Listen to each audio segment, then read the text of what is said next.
Tak ada yang istimewa dari warung itu. Bangkunya kayu tua, mejanya sedikit tergores. Cangkirnya bukan porselen mahal, hanya gelas bening yang sering dipakai sehari-hari, namun justru di tempat sesederhana itulah sebuah pengalaman yang tak terduga terjadi. Seorang turis asing duduk sambil memperhatikan sekitar. Ia sudah berkeliling ke banyak negara, mencoba berbagai jenis kopi modern dengan mesin canggih dan latte art yang indah.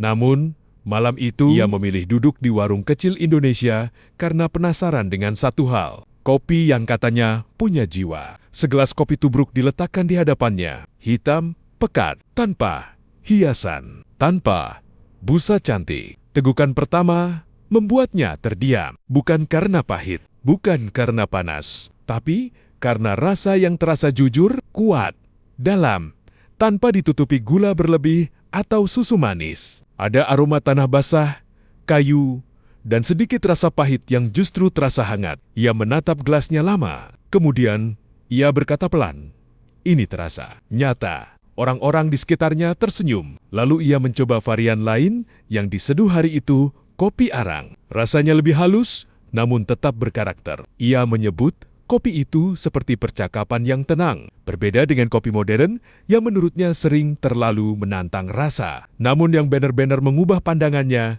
bukan hanya kopi itu sendiri. Tak ada yang terburu-buru, tak ada yang sibuk menatap jam. Di negaranya, kopi sering diminum sambil berjalan cepat, dikejar jadwal, diburu waktu. Di sini, kopi seperti alasan untuk berhenti sejenak dan benar-benar hadir. Ia berkata, "Di tempat saya, kopi adalah energi. Di sini, kopi adalah cerita." Saat itulah suasana menjadi lebih dalam. Ia mengaku sudah lama merasa lelah dengan hidup yang serba cepat. Banyak hal yang ia kejar, tapi jarang ia nikmati. Dan anehnya, justru di warung kecil Indonesia, ia merasa menemukan sesuatu yang sederhana, tapi bermakna, ketenangan. Ia tidak menangis keras, tapi matanya terlihat berkaca-kaca. "Saya tidak menyangka secangkir kopi bisa membuat saya berpikir tentang hidup," katanya pelan. Momen itu terekam dan menyebar di media sosial. Banyak orang terharu, bukan hanya karena reaksinya, tapi karena makna di baliknya. Kopi Indonesia bukan sekadar minuman.